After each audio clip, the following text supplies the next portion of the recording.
Good morning, good afternoon, good evening from wherever you are joining us. Welcome to today's masterclass session where we're going to have a session on every single thing you need to know regarding the steps to succeed in your cybersecurity career and in the hidden opportunities. Hi, Adam. Please confirm that you can hear me loud and clear. Yes, Kimika, I can hear you loud and clear. All right. Thank you so much for that, Adam. So let me bring up my screen so that we can immediately kickstart this session. Hello, everyone. How are we all doing today? Okay. So you can converse with me through the chat box, and I'm going to see what you're typing and be able to have a very, very productive discussion with you. So tonight, we're going to have an amazing session on the steps to succeed in your cybersecurity career and the hidden opportunities that are also there. Okay, today we're going to be discussing the steps to succeed in your cybersecurity career and the hidden opportunities that is also in the field of cybersecurity. But before we jump right into it, I would love to get to know you and also know where you are joining us from. Okay, so just in a couple of minutes, just type in your name and your location while we wait for others to also join in this exact session. All right, so your name and where you are joining us so that we can be able to have a direct conversation tonight on every single thing that we need to know pertaining to the steps to succeed in the cybersecurity career and the hidden opportunities that are there also. Okay, I can't see anything yet. If you can hear me, this is the time for us to have a discussion, a conversation, a chat on trying to get to know each other. My name is Chukwemeka, and I'm joining currently from Nigeria. So you can also type in your name and the country you are joining us from. That would be really amazing. Okay, I can see Adewale, Lagos, Nigeria, Lolu, Calgary, Canada, Nika, United States. Fantastic. Fantastic. Let's keep it coming. Let's keep it coming. Adam, please confirm if Peter is on the call with me right now so that we can be able to. Okay, I can see him right now. Fantastic. Fantastic. All right. So if you're just joining us, we're having our introductory session where you get to tell me your name and the location of where you are joining us from. Okay, you can type in your name and the country that you are in, or your name and the city, and we're going to instantly, recognize you and be able to understand the demography of everyone that is on this call tonight. Okay, so let's keep it coming. I have Goke from Lagos, Bazunu from Nigeria, Bisola from Nigeria. Amazing, amazing. We have Nigeria people winning tonight. Okay, I would love to also know if today is your first time of joining any of our sessions. So if you've been in any of our sessions before now, you are at liberty to type in any number. But if today is your first time of being in our master class, please type in a 1. I have a fantastic package for first timers that today is our first time of being here. So please ensure that you type in your own number as it aligns to you. Okay, I can see a couple of 1. So this means I have a lot of people that today is their first time of being on this call. Amazing, amazing. I promise you, we're going to have fun tonight. I know today is, thank God, it's Friday, but tonight we're going to do our own TGIF right here on the call so that you understand all the necessary steps that you need to take to succeed in your cybersecurity career and the hidden opportunities that also exist in this exact career path. So with me on the call, I have an amazing expert in cybersecurity. With time, I'll get to also introduce him so that we'll get to know the people that are speaking to us tonight. Okay, so while we are waiting for other people to join us, we are instantly going to start. But there's one thing I want you all to do for me right now, okay? So just get a pen and paper and follow along, okay? Pen and paper and follow along. And also, please ensure that you type in your name in the attendance form so that you can be able to get the slide that we're using for this session and also the recording of this exact session.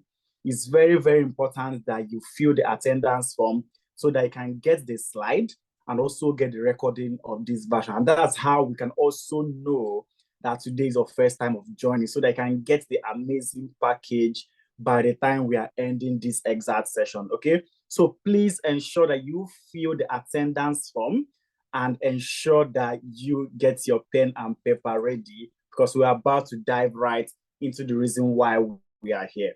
Okay, so moving on, who exactly are we? All right, who are we? So we are Analytics, and we are the leading education technology company coming out of Africa that is focused on helping the people of the Black community to get into the tech ecosystem. All right, so how did we come about?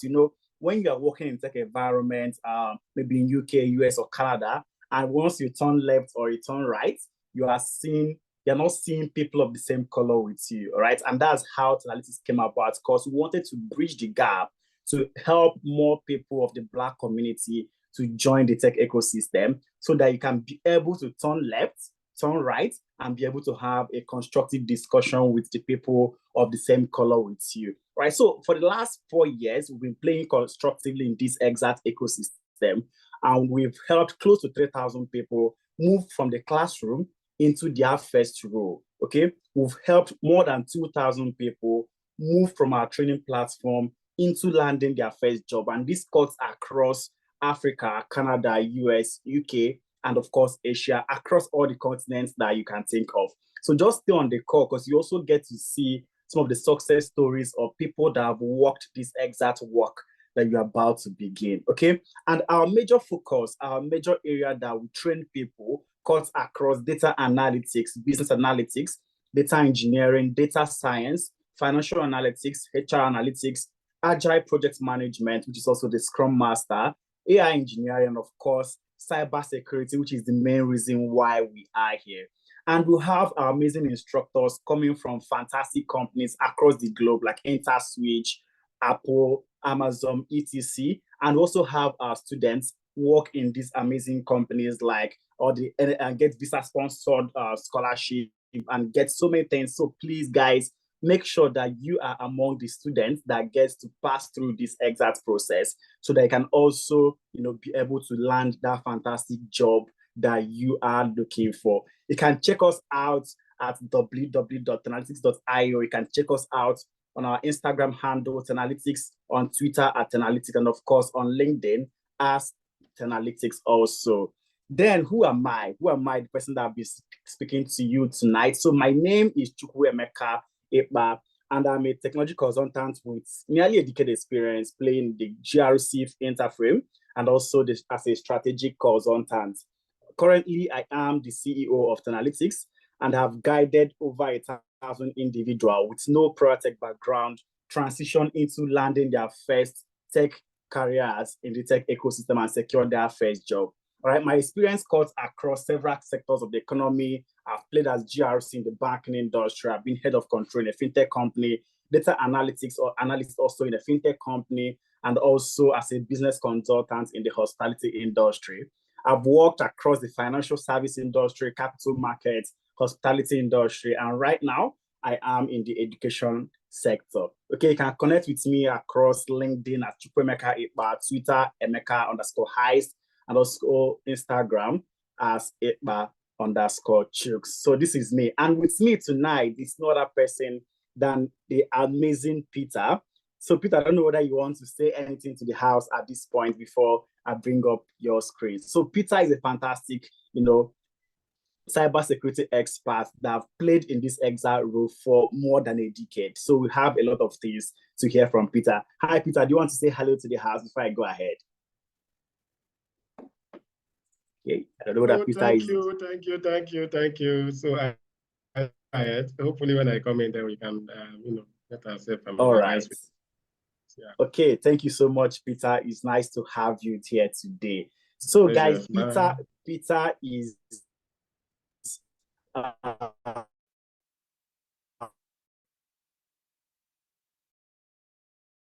Peter Ode is also of roles in this exact industry. So Peter has played a couple of roles in this exact industry, and he has more than a decade of experience as a cybersecurity expert in IT risk, penetration testing, digital forensic and fraud investigation, data protection and compliance, of course. So as a cybersecurity mentor and coach, Peter has helped more than 1,000 people with no prior technical background to transition into cybersecurity and land their first roles. So what Peter specializes on is helping people move from areas that is not technical background into the cybersecurity domain. So that's why I said, please ensure that you have your pen and paper so that I can hear everything that Peter has to say to us tonight. So Peter's experience spans across training and development, cybersecurity and IT research, and cybersecurity operations. He's also a CSOC and data protection trainer for over 10 government parastatals. He's a member of Cybersecurity Experts Association of Nigeria. He's also a consultant for Center for Cyberspace Studies and also expert trainer. All right, you can connect with Peter also on LinkedIn as Peter Ode. Okay, it's nice to have you on the call tonight, Peter. All right, before we move on, so I would like to touch base with what I said before. Please ensure you fill the attendance form so that by the end of this exact session, you get the slide that we are using and also get the recorded version of this class. Okay, so why it's important is because sometimes you may miss out on some things, okay? Or maybe your network will just trip off and you missed out on something that is very, very important to you. And also so that you get the package that was specially curated for first timers. And the only way we can know that you are a first timer is by filling that exact attendance form. Okay, so please ensure that you fill it. My colleague has dropped in the chat box for your own usage. Okay, so what are we doing today? What exactly are we going to be touching on today? So before I even touch all these basics, I would love to hear from you personally. What do you want to take out from this exact session? Okay, so you as a person that have joined this call tonight, I want to know what you want to take out from this exact session. So you can type it in the chat box so that I'll also have the knowledge of what you want to take out from this exact session. Okay, let's keep it coming. I have Adekunle here, I have Adewale, I have Bazman, I have Bisola, I have Bumi, I have Doris, Emmanuel, Bolahan, Goke, Habib, Ibukun, Jiggy, Joshua, Judith, Kunle, Lolu, Michael, Millie, Nika, Oladapo, Olainka, Redeemer, Samika, and Tatiana. All right, fantastic people I have here tonight. So, but I would love to know what you specially want to take out from this exact session tonight. Okay, so that I'll make sure that by the time we are done discussing tonight, we must touch on that thing that you personally want to take out from here. Okay, I can see Nika's comment, a clear understanding of potential paths. Fantastic, a clear understanding of potential paths. Fantastic reason to be here tonight, Nika. So let's keep it coming, guys. I want to know why you are here. I want to know what you want to take out from this exact session by the time that we are done having it, okay? So please feel free to type it in the chat box. It can be a one word, it can be a sentence, it can be as long as you want it to be, but please feel free to put it in the chat box so that it will enable me to drive this conversation and make sure we scratch the area that you want us to discuss tonight. Okay, Ibukun said career upgrade. Fantastic. Ibukun said career upgrade. That's a fantastic reason for you to be here tonight. So others that are not typing anything, is that there is no reason why you are here tonight. Adewola said the benefits of joining this live tonight. Okay, the benefits of joining this live. So, okay, I believe you want to take out all the necessary benefits that we can possibly offer.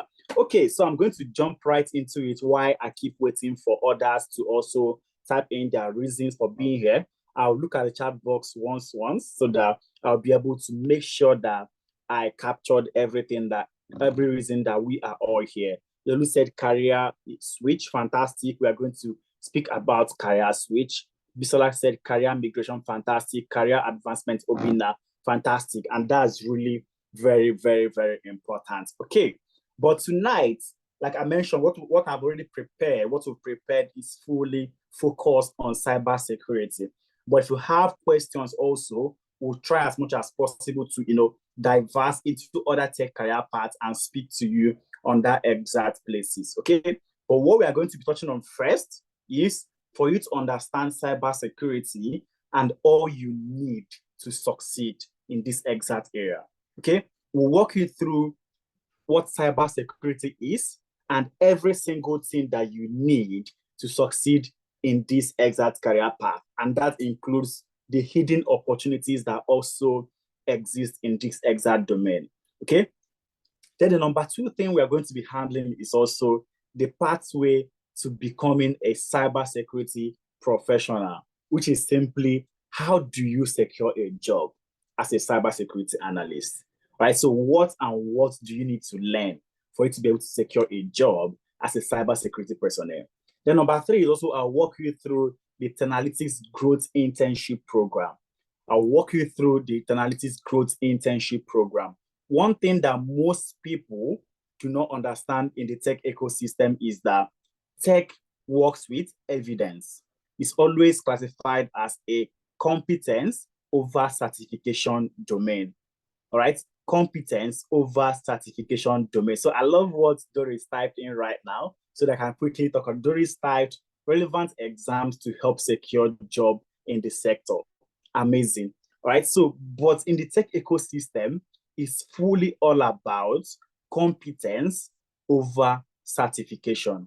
Okay, so if today you're trying to transition into cybersecurity and you've gone ahead to get CompTIA++, get CISA, get CISM, get a lot of certification, but you lack the basic skills of a cybersecurity analyst, nobody is going to employ you.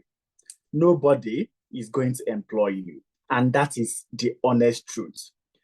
Recruiters already know that people also go ahead to even get someone to help them write exams. That's why the tech ecosystem is filled with competence over credentials. So if there's one thing you're going to take out from this exam session tonight, just take it from me, that tech ecosystem is more of competence over credentials. So I'm going to ask us a question. Let's assume that your car spoils. You have a car, right? You drive a Mercedes-Benz or a Toyota or Aston Martin, as case may be, right? And your car spoils. You've gone to the first mechanic workshop. You saw the guy's workshop. There's no single car in that exact workshop. The only thing the person showed you is, okay, come into my exact office, come into my office. This is my certificate from Harvard as a mechanical engineer, right? So the mechanic is telling you, this is my certificate from Harvard as a mechanical engineer. Please give me your car, let me repair it for you.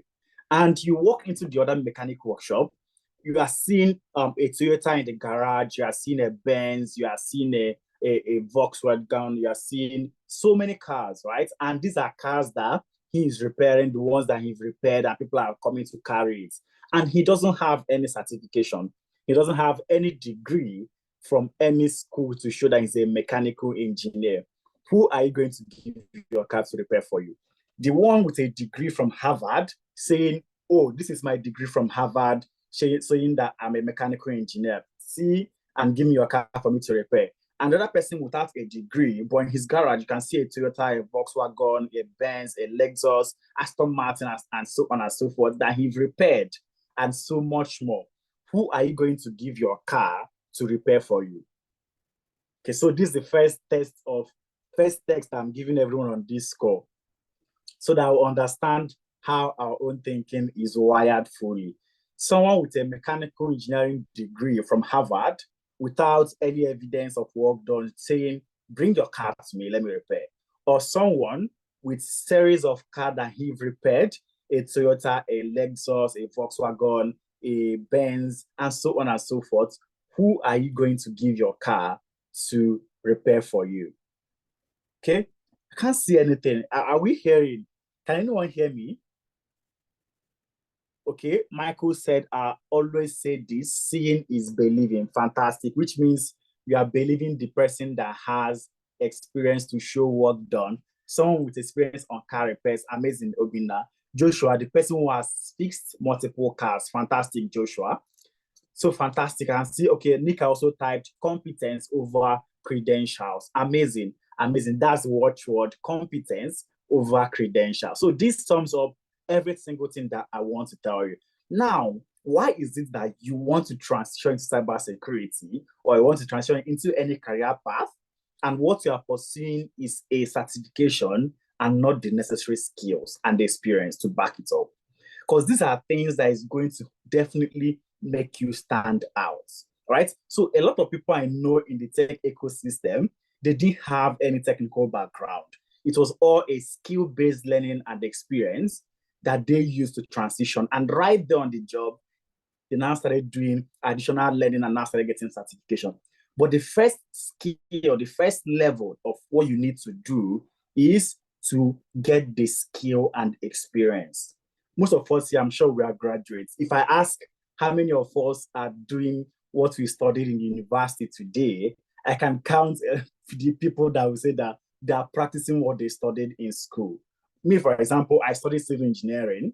Okay, I studied civil engineering. I've been in the banking industry. I've been in the fintech ecosystem. I've been in hospitality. Right now, I'm educational technology, and I can't count how many times I've been in the exact construction industry. So this is to tell you that it is honestly about the skill and the experience you've been able to secure over the last couple of years. And that's where the growth internship program that we offer also come in.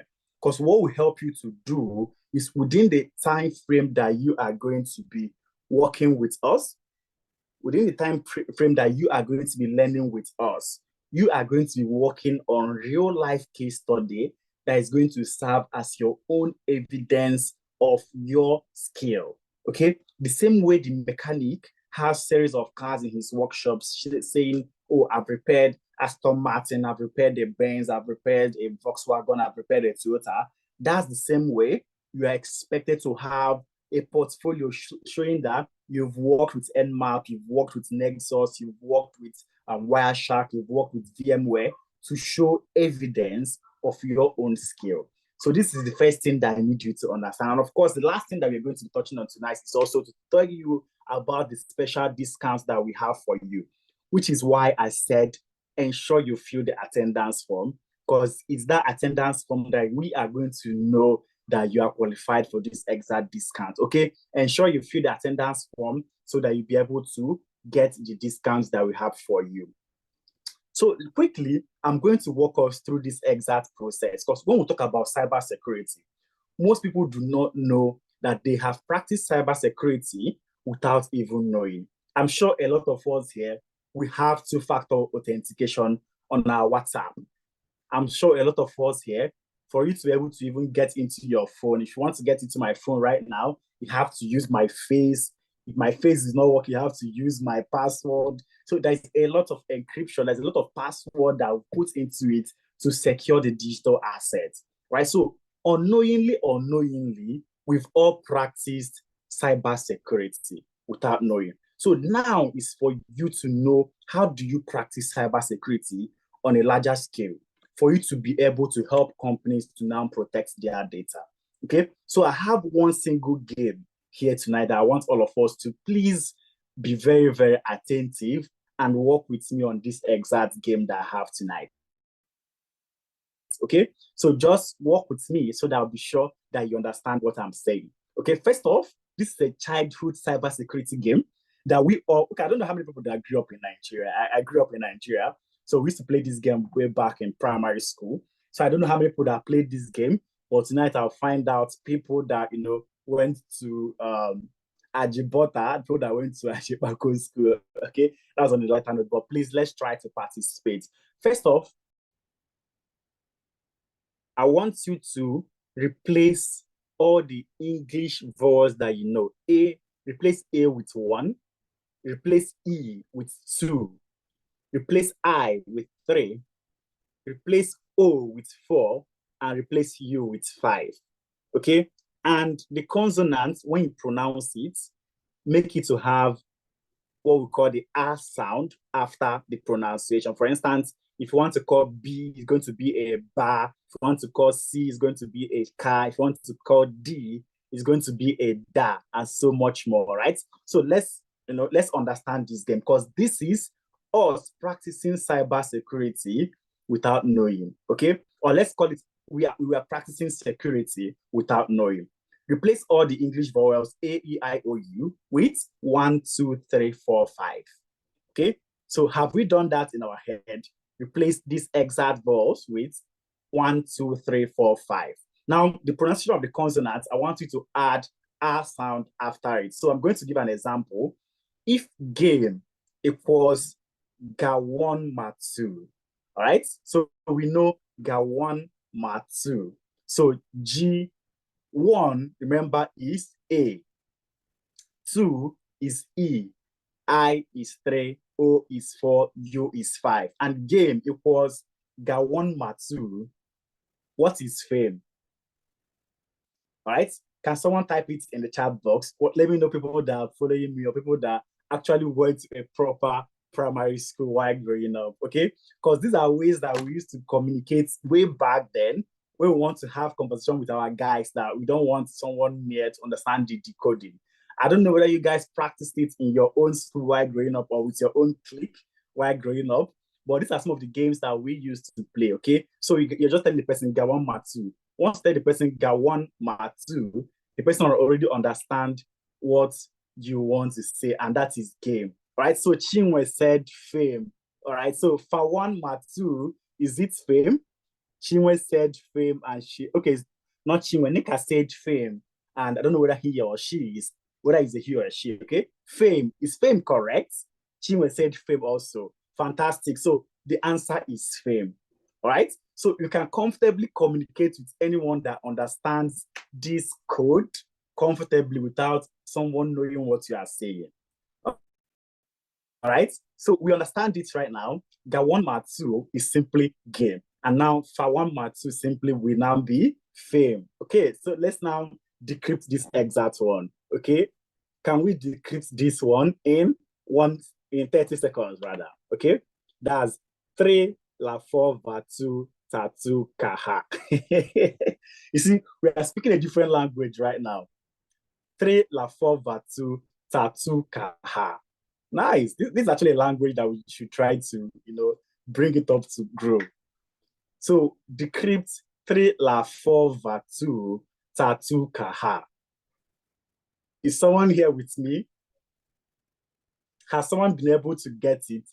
3, Teralytics Enquiries, I love you. It's 3 la 4 vatu tatu kaha. You love me. I'm sure that's not it. You failed it. Okay, Adam. Adam said, I love tech. Joshua said, I love tech. Amazing, amazing, amazing. It's fantastic. So this is simply us practicing security. I don't want to call it cybersecurity now, but when you practice this over a cyberspace, it is simply, I love tech. All right? It is simply, I love tech. Now, this is not a recognized language, but the same way we are practicing this, the same way this is done, that is the same way the computer encrypts your own language, and that is simply performing cybersecurity. Okay? So while growing up, one way or the other, you and I will practice cybersecurity without knowing. Now, you can simply tell someone, 3 la 4 vatu tatu kaha. The person, somebody looking at you say, what language is Chukwemeka speaking? For anyone that understands the exact coding aspect of it, will simply know that you are saying you love tech. And that is what cybersecurity also entails. All right, so this is me trying to decrypt this 3 la 4 vatu tatu kaha for you. And it simply means I love tech. Now, also we have people, I don't know where you live. I don't know how your own security is, but we have people that this is how their door looks. Okay, this is how their door looks. They have the bolts, they have the locks, they have the chain, they have the keypad system, they still have the key lock system. Now, is it a bad thing? Entirely no. There is nothing that can be over security. Okay, it is always important for you to be secured, and that is you also practicing 2, 3, 4, 5, 6 factor authentication in your own house, and that is you practicing security. I'm sure most of your houses, if you live in Nigeria, you have the upper bolt where you bolt your door, you have the down bolt where you still bolt the same door, and you still have the lock where you still lock that exact door again, which is 3 authentications that you don't make sure that that exact door is secured. this is also things that cybersecurity experts do to make sure that the digital asset is, secured. So I'm going to call up my colleague, Peter, to now do a justice to every single thing that you need to know. So this is just to subslant us into the class. And then Peter is going to take it from here and tell us every single thing about cybersecurity, the things that we need to know, the places that the jobs are, so that we get to know everything that pertains to cybersecurity. And then I'll come back to now walk us through how we can get into this exact career path. But don't forget to please fill the attendance form so that you can be able to get access to this exact slide. Hi, Peter. Please, are you there? You have the floor now. Okay, it's a wonderful one. Thank you so very much, Emeka. I think from the little cryptographic game you just showed now, I was very keen about it, because I think that was where my love for cybersecurity started, because I used to remember Gawon Rara 2, Gawon Rara 3. And that was for Gary, those of us that went to boarding house. So it was actually a very familiar game that we normally play then. So I know my name was Patu Tatura. Yeah, that was the name, Patu Tatura. So that was my name for Peter, right? So it was actually a very interesting game that we used to play then. So it was a nice one that I had to, see that coming up again, because I think it was a childhood memory you just brought. So thank you very much, Chukwemeka, for that. So I'll be walking us through, our understanding of what cybersecurity actually is. And just like Chukwemeka have said earlier, my name is Peter Ode. So I am actually still on that study, though, as a PhD candidate of cybersecurity.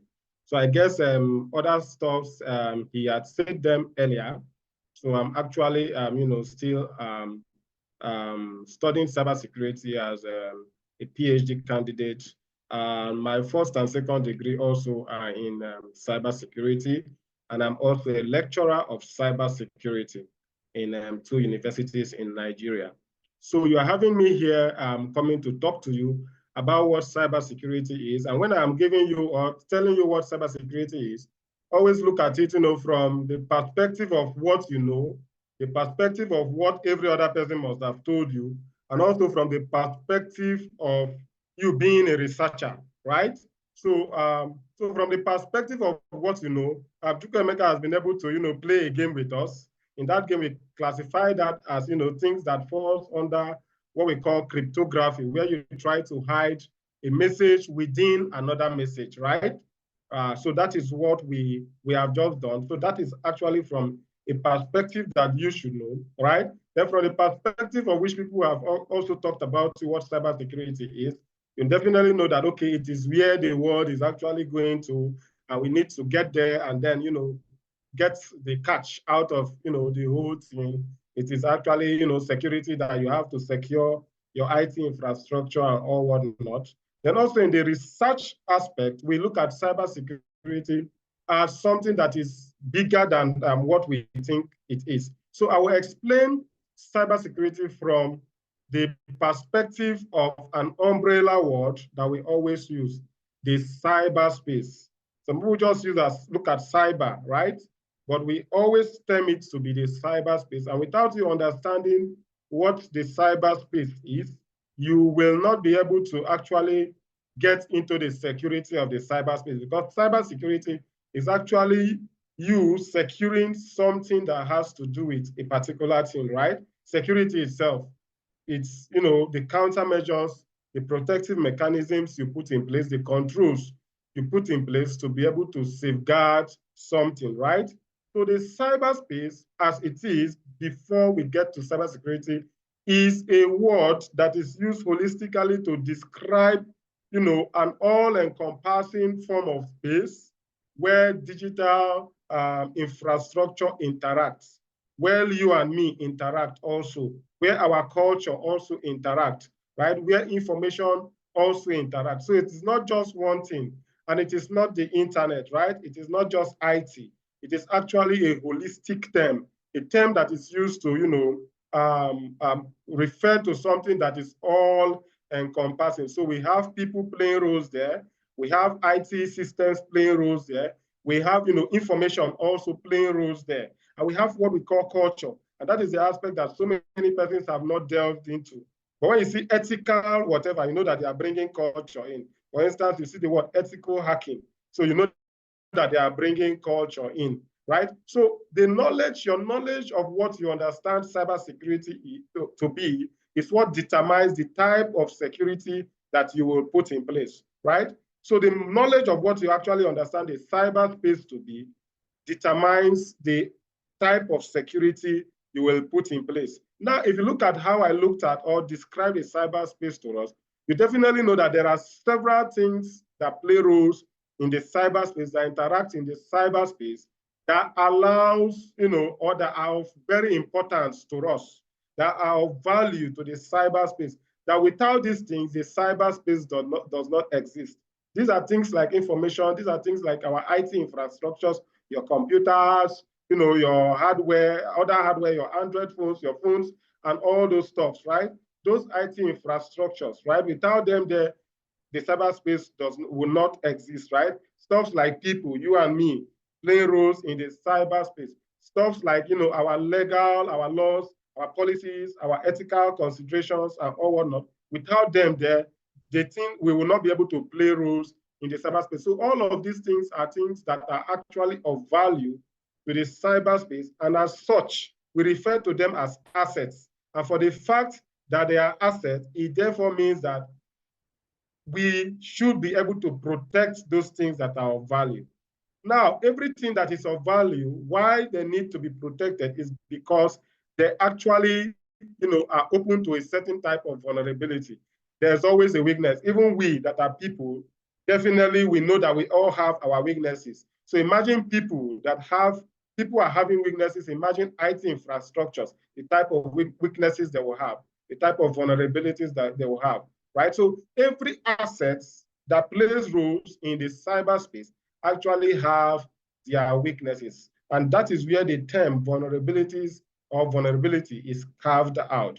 So vulnerabilities are weaknesses in systems, in technology, in people, and all whatnot. So whenever you see the word weaknesses, you know that that's vulnerability. So every IT or every asset that play roles in the cyberspace all have, several vulnerabilities. And for the fact that there are vulnerabilities, it means that or people pose threats to them, right? So threats are the potential that something can cause harm, or the potential that something can take an advantage of a vulnerability, right? That is what threat means. So, and that is where the word threat comes about. Then we look at attack is also another word that comes in there. So an attack is the actual action that is carried out to take advantage of that vulnerability, of the assets in the cyberspace. Now, that is what the attack is, right? And for the fact that all of these things operate around the assets in the cyberspace, that is where the need for cybersecurity emanated from, right? For the fact that you must be able to secure these assets against unauthorized usage, right? To ensure that people that are supposed to have access to them have those assets, and also to ensure that there's unauthorized, modification on those assets. That is why, or where cybersecurity is emanating from, or that is where cybersecurity is coming in to, or what cybersecurity is actually coming in to achieve, right? So it is a process of whereby we protect systems, network, data from digital attacks, right? So you can look at it in that point, and also look at it from a holistic point, whereby we say cybersecurity is the practice to protect systems, or to protect the cyberspace, or to protect the assets of the cyberspace, right? Based on what I have explained now. I will say that the goal is to achieve confidentiality. So confidentiality is the assets, those assets that play roles in the cyberspace, are held in confidence, right? That is to say, it is only the persons that should have access to them that have access to them. That is confidentiality, right? Then integrity is to ensure that those assets cannot be modified by any unauthorized person. So nobody just wakes up and then goes and modify those assets. And then for availability, that every asset is made available to somebody the period or time it is supposed to be made available for, right? So for instance, I'm supposed to be made available for you for this course or for what we are doing now, and somebody hacks this, the meeting we are doing, and deprives us of this meeting. It means that person has caused a denial of service for us, right? Denial of service attack to us. So, and this meeting we're having now will not be available to you. So cybersecurity has come to ensure that whenever we say, okay, we want to have this meeting, then it should be made available to you. That also come to ensure that nobody just wakes up, and then jump into this call and start doing what he or she is not supposed to do. It's only people that have clicked on the link and people that this link has gotten to that, are our confident partners in this meeting, right? So these are the things that cybersecurity has come to achieve, right? And for you to understand these things, you need to actually look at it from the perspective of what cybersecurity or what cyberspace actually is, and also learn or know how to identify all the assets of the cyberspace. Like I told us, they are categorized into mainly 4 aspects: the people, the information, the culture, and then the infrastructures, right? The people, the information, the culture, and then the infrastructure, right? So those are the things that we put in place to ensure, or we refer to them as the, the assets of the cyberspace. Every other thing can actually find their way around it. So whether you're looking at operating systems, or how to learn what operating systems are, you can find your way around, infrastructure. If you look at maybe networking, it can also find its way there. Programming can also find its way there, right? So every other thing can actually find their way around these 4, categorization of what the cyber, or what we refer to as the assets of the cyberspace. Now, there are several other ideologies around these things, right? But most times you see that all of these things are, bottled up in these 4 categories of the assets that we have mentioned. And for these assets that are of value to us, for us to be able to make them workable, then we need cybersecurity. And that's what cybersecurity has come to achieve. And just like I've explained what confidentiality is as one of the things that cybersecurity has come to achieve. That the information that is meant to be for you is for only you, and no other person have that information. That is confidentiality. And how does cybersecurity ensure this? It does this by using a technique called encryption. So we can actually encrypt our data before sending it to you, right? So I can encrypt the data before transmitting that data to you, just like what Chukwemeka showed us. Imagine that he writes, a particular note with, those things. I think I've forgotten the name for that, those mnemonics though. I've forgotten the name. So imagine he writes a letter using somebody that does not know what those things means, right? Even if he gets hold of those letters, he will not be able to decipher or decrypt that information, right? So that is what encryption is about. Encryption helps you encrypt data that is, at rest. So we can actually do that using your BitLocker on Microsoft Word. First of all, you using the Mac OS, you can use your Vault, the Mac OS Vault for that, right? To encrypt your data. So it has come, okay, tokenization is also there, and access control, whereby it provides or gives access to information to a particular group of persons that needs them, right? So confidentiality. Then we have integrity, that ensures that information or data is not being modified by anybody. If this information we say it's coming from Mr. Peter, it means it is actually coming from Peter, right? And they use stuff like hashing, digital signature, and access control also to ensure that. Then we have availability.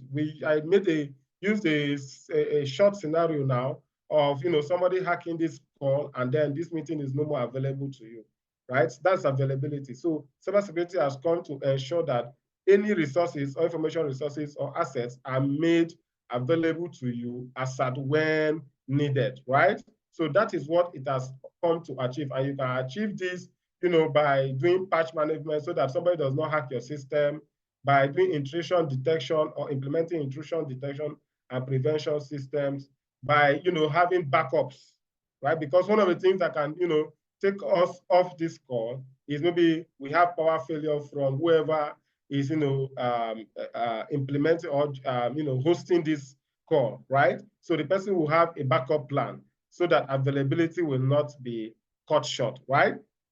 So these are the three major things that cybersecurity has gone to achieve. Although we have some other aspects also that can still be interwoven into these three major aspects. And these three major aspects, we refer to it as the CIA triad. The CIA triad, C for confidentiality, I for integrity, and availability, A for availability. So the CIA triad is what you find in most, philosophies, in most materials, right? We also have stuff like, non-repudiation, which can also be considered under integrity. We have stuff like accountability, authenticity, authorization, and all those things, which can also find their way around access control, which we have seen in confidentiality and integrity. So at times you can see some, school of thought that, break these things into different or several aspects, right? But in what we are doing here, just know that the major three, goals of cybersecurity is the CIA: confidentiality, integrity, and availability. Now we have also talked about threats. So we're looking at the top 15 cybersecurity threats, the recent top 15 cybersecurity threats, right? And just like I told us, threats are those things that have the potentials of causing harm.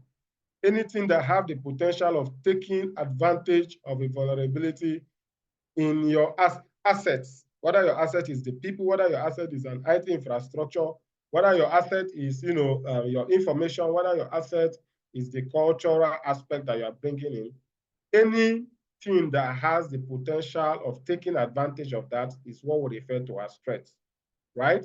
And what we have here now is like the 15 most likely threats that people are always, being faced, that always take advantage of our vulnerability. Number one is ransomware. So ransomware is when somebody takes hold of your system, starts encrypting your file.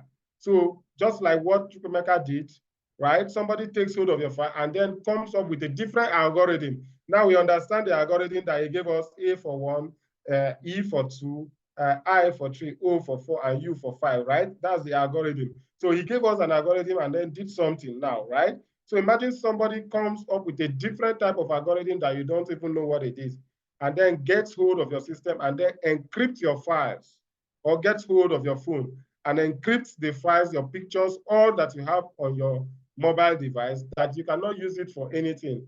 And he now sends you a message that you have to pay so and so amount of money for him to be able to, decrypt this information so that you can have your information back, right? That is what we refer to as ransomware. So it is synonymous to what we have, I think in the physical world, we have it as kidnapping, right? So when somebody kidnaps somebody and demands for ransom, right? So somebody can kidnap your system, hypothetically now, and then demands for a ransom from that system. So we refer to that as ransomware attack, right? I think it's something that is even rampant, because I think 3 days ago, somebody still called me that there's a Trojan in their system that is, is encrypting the file. So what that guy is doing is just for it to encrypt the whole data in the file and then demand for ransom, right? So that is ransomware. Then we have Internet of Things vulnerabilities. Today, most of us are using several Internet of Things devices, right? Our smartwatches, our microwaves, some of us are using fridges, fans, and some lamps, all of those things. Some of us will have smart homes already, right? Now, most of those Internet of Things devices are designed without security, without the thought of securing them, right? And for the fact that they are designed without the thought of securing them, most developers don't consider the fact that these devices needs to be updated, or the operating system needs to be updated, or some part they need to patch the system.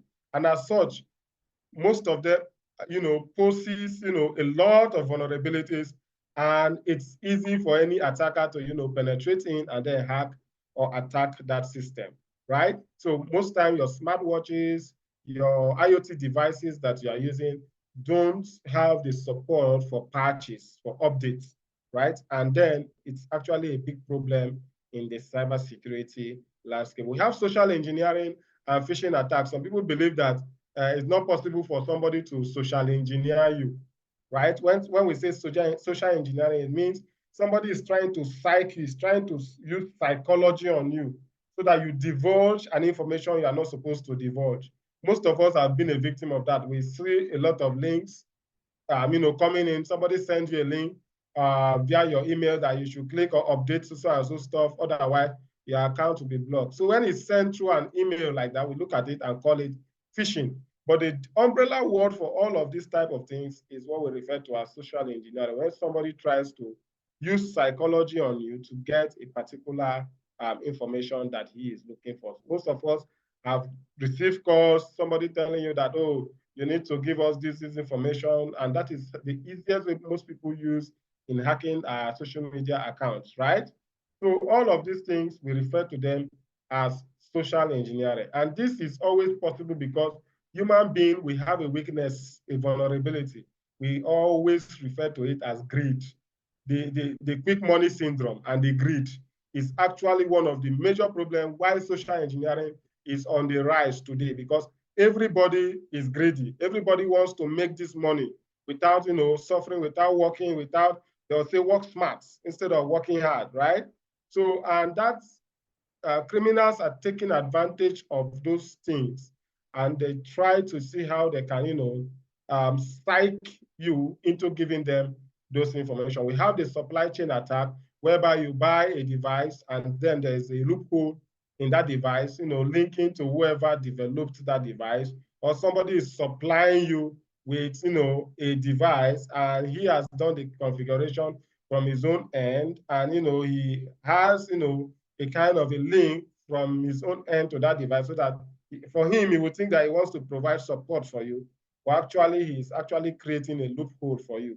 We have AI-powered cyber threat, we have advanced persistent threat, we have the zero-day exploit, whereby the attack has not been, the threat has not been discovered by anybody. It is just been discovered at the point at which it was being exploited. At the point at which the attack happened, that is when it was discovered, right? We refer to that as zero-day exploit. We have cloud security risks, mobile malware and vulnerabilities. Most of us are using a phone that came with several, softwares installed in them. We don't even know what the use of those softwares are. Some of those softwares are even putting us in what we refer to as a zombie network, right? Some of those software are in a zombie network, and they are putting us in that zombie network. And it's being used by whoever developed the software to carry out whatever task that person wants to carry out, right? So malware, mobile malware and vulnerabilities are there, that's weaknesses. Insider threat is also the artificial intelligence misuse is also the data breaches and privacy violations, whereby some organizations don't want to, obey some regulations or laws, and as such poses the organization to, crime. Advanced phishing techniques, whereby these guys wants to psych, people that are, are at the top or the helm of the company, or the top of the company, or the top of the government. Those are the targets that these malicious guys are actually targeting. So it's advanced. They will have the nation state cyber attack, whereby a nation, trying to attack another nation via the cyberspace. Then cryptography, cryptocurrency related threats also, where people use cryptocurrency to, get payments and all those things. So these are prevailing threats. These are prevailing things that, are taking advantage or have the potential of taking advantage of several vulnerabilities in our cyberspace, right?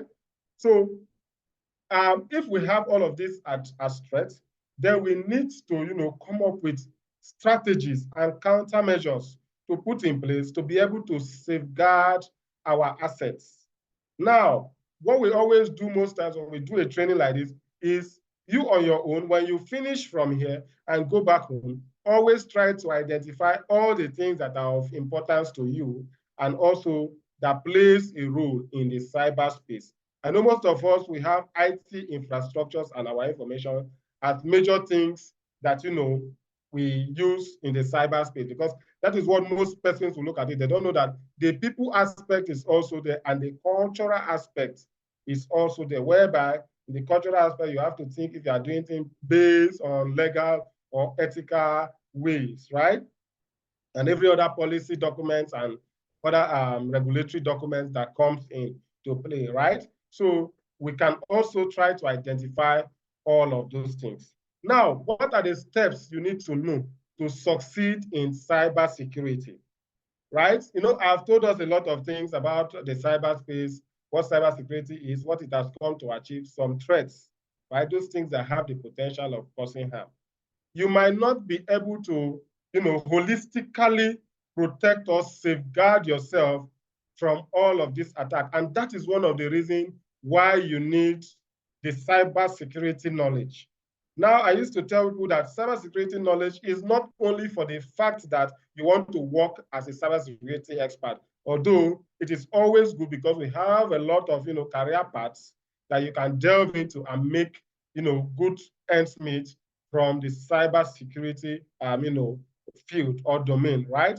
But you still need, even if you are not going to work in the cybersecurity domain, you still need the knowledge to also safeguard, prevent yourself and those things that are of value to you, right, from the cyberspace. And one of the major ways you can actually, help yourself in, or, get what you need to know about cybersecurity is by educating yourself. Is by educating yourself. You have to think of or try and register for a cybersecurity course, right? And gain a solid understanding of IT fundamentals. I've talked about operating systems. I've talked about networking. I've talked about stuff like, your basic concepts, threats, vulnerabilities, risk, assets, attacks, threat actors, and those are basic concepts.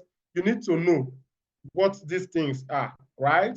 And for you to know that, you need to get into the educational aspect of cybersecurity. You have to learn.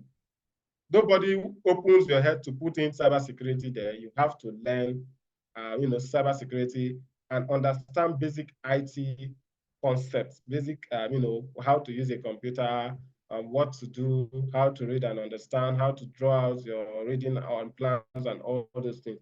So that is the first step you need to do. You need to educate yourself. And that is what we are here for. Analytics is here to help you, bring you up to speed in your knowledge of cybersecurity, in educating yourself in cybersecurity. The second thing you need to do is to gain practical experience. Like Chukwemeka said, it's actually a skill preferred field other than a credential preferred field, right? So if I give you a little background of myself, I have been in the IT space for over 10 years, right? But the IT space is not the cybersecurity space per se. It is actually part of it per se, right? But I tend to understand that not until the time I decided to go into practical hands-on, I wasn't a cybersecurity person, right? And I started going into some practical hands-on skills, started gaining it, started doing it, right? And that is why we all have this mantra, or this, not a mantra, though. There's this statement we always say in cybersecurity: getting your hands dirty. Your hands have to be dirty for you to, understand, how to, thrive in cybersecurity. Those of us that are musically inclined, you remember, or if you play the keyboard a lot, at the point in time when you are starting it, you notice that your fingers, start itching or you start having some pains in your fingers, right? So if you're starting, it's expected that your hands and your keyboards get mastered, and then they master themselves. So you need to get your hands dirty, right? And you need to get your hands dirty with, how to configure basic networks, how to understand what are protocols, all of those things, the OSI model, the TCP IP model, and some of those things. You just need to know and have an understanding of what those things are. What are IP addresses, right? What are MAC addresses, right? What are the unique identifiers that uniquely identify a system. You need to know all of these things and play around them. Please, there's no need for panic. Analytics is here to help you, give you those practical experiences too, right? So you need to gain proficiency in operating systems, just like what I have said. I started with Linux operating system because I discovered from inception, we know that the Linux is not the cybersecurity operating system. The Windows operating system, rather, is not the cybersecurity operating system. It is actually Linux. And then you need to get your hands on Linux-based operating system. So we have different distributions of Linux-based operating system. You have your Ubuntu, most of you know of that. You have Kali, most of you know of that. We have Debian, most of you know of it also. We have Fedora, we have Arch Linux, we have Backbox, we have Parrot, we have Remnox. There are a lot of them. So people just pick the Linux kernel and modify it to whatever operating system that suits them. Even your security on your security tools today, right? The Huawei packet tracer today is actually an operating system too, right? So there are several of them that are Linux based. So you need to get your hands on that and then, learn those basic Linux commands, pwd, print working directory, ls, list out file content, all of those basic things. You need to know them because, like I said, or like I used to say, 80% of operating systems used around the world are Linux based, in the sense that your Android operating system, which is the most used operating system in the world, is based on the Linux kernel, right? Some other operating systems, also are based on the Linux kernel. And then Linux itself, Linux-based operating systems are being used all over the world as our servers, right? So that is why it is actually the most used operating system in the world today, Linux-based operating. So you need to get your hands on it because if you're interested in getting, or doing things across, the board or remotely, definitely what you might be meeting might not be your familiar GUI-based Windows operating system. So that is why you need, to get your hands on that, engage in hands-on practicals and lab, right? And then participate in cybersecurity competitions like Capture the Flag. So we have platforms online that, do capture the flag. We also, as Analytics, by the time you, are a student in Analytics, we run programs that, get your hands on flags, put out things there for you to try to see how you can uncover or discover those things. That is what we refer to as capture the flag. So your hands needs to be on something for it to be blessed, right? Your hands need to be on something, and then you practice to make perfect, right? And then we look at the third one, which is networking and mentorship. You have to know how to network with people. You have to know how to, pitch whatever you are studying. So what we always advise, participants or students to do is on daily basis, as you're studying, as you are learning a new skill in cybersecurity, pitch it out, right? Pitch it out on your social media handles so that you start creating connections, right? You start networking yourselves with people. And then we have another aspect, the mentorship aspect, whereby most times somebody needs to hold you by the hand, right? And for you to get somebody that will hold you by the hand, you need to know how to, you need to attend some conferences, webinars that are done remotely. You can attend them. You join cybersecurity communities. There are a lot of them online also. GitHub is there, HackerOne is there. So many of them are there, right? Seek out mentors to guide your career development, which we are also here for, right? And then continuous learning. Continuous learning is one thing that people underestimate in cybersecurity, but like I always say, there's no day that goes by that there's nothing that is added, that there's nothing added to the cyberspace. As day goes by, there's a new technology, a new terminology being added to the cyberspace. So continuous learning is a way to keep yourself updated with all the new things that are coming up in cybersecurity. The Kali Linux we used back then, to learn how to use Kali is not what we are. In fact, you cannot even see it anywhere in the world today, right? And likewise, some of the tools that you use back then in learning some of these things, you can never even see them. There's no support provided for them any longer. So you have to keep yourself updated and also learn how to adapt to new things, right? Learn how to adapt to new things and new challenges, right? So that being said, we also need to understand what we refer to as some hidden opportunities. Now, everybody wants to come into cybersecurity to get what has already been there, right? What people are doing, which is why we have to consider the coolest jobs in cybersecurity, right? Because these things are there, right? But we'll still have to look at some hidden opportunities in cyber.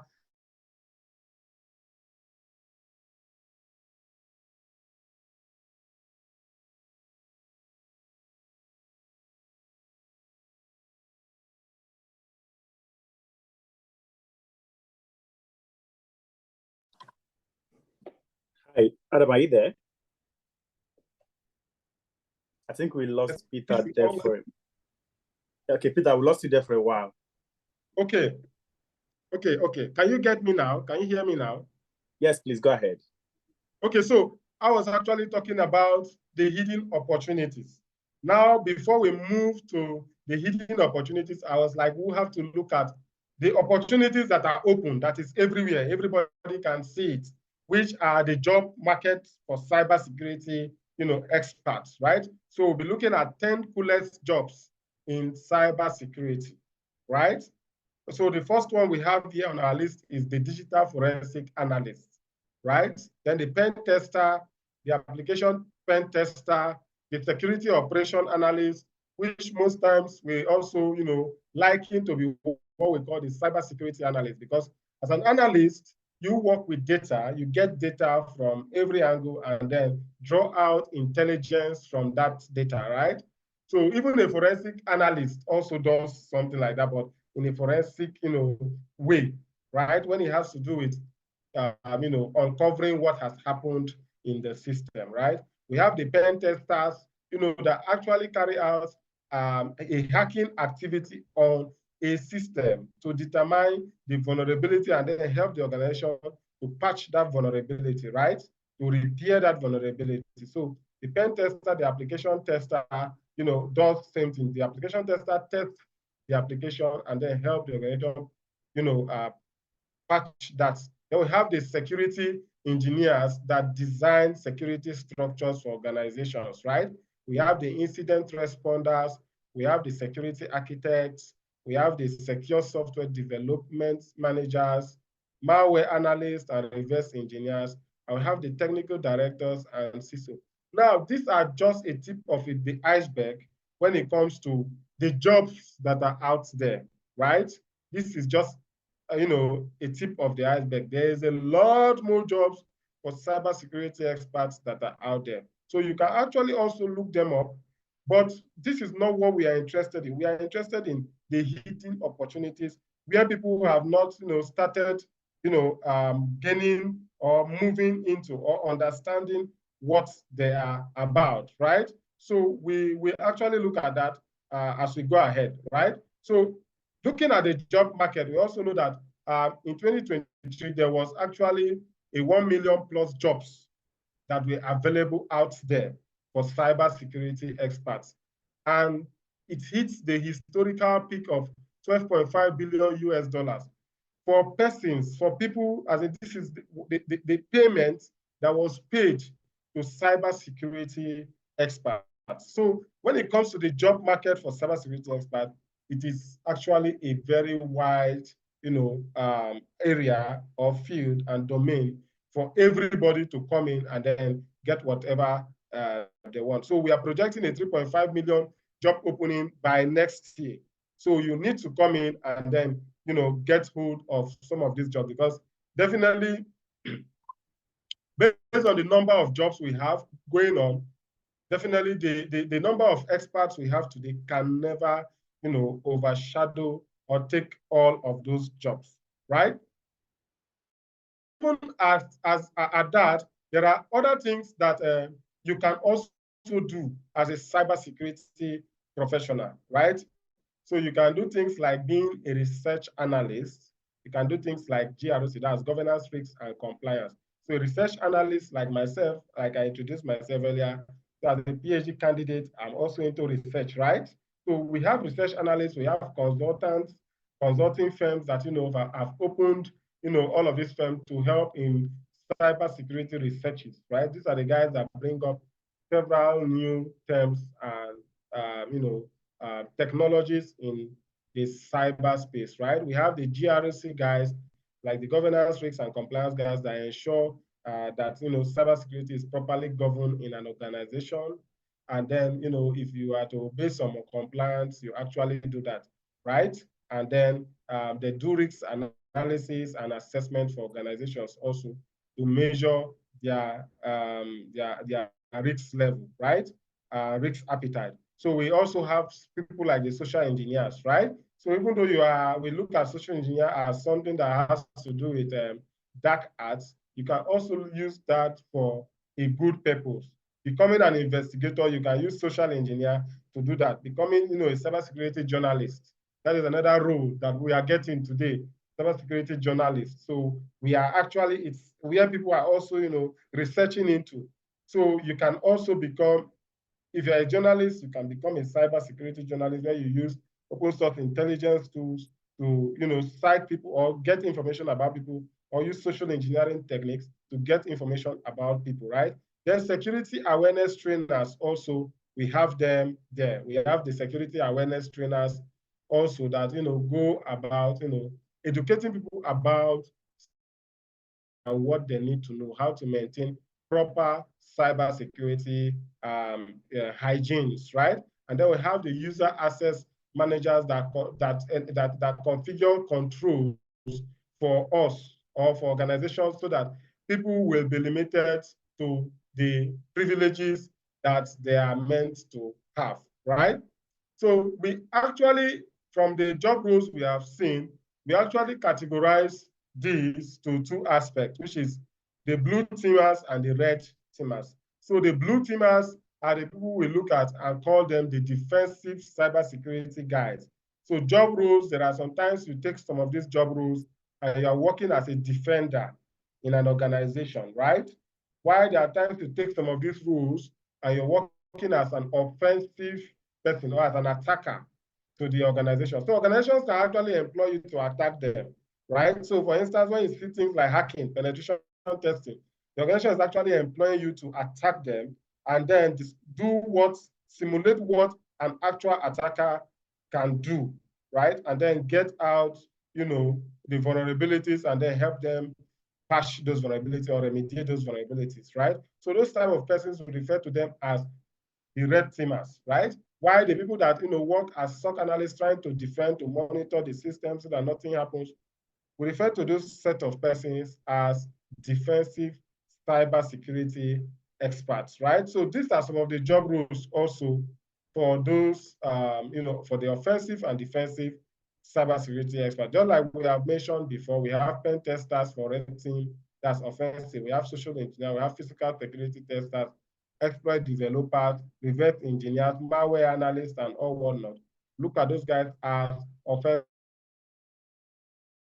monitoring and incident response, manage vulnerability for us, do security operations center for us, operate security operations center for us, configure IAM, that's identity and access management for us. All these people are people we look at and call them, the blue teamers. So I will want to draw the curtain here while I invite Chukwuemeka to, go ahead and then continue with the presentation. So thank you very much for listening in. So Chukwuemeka, over to you, please.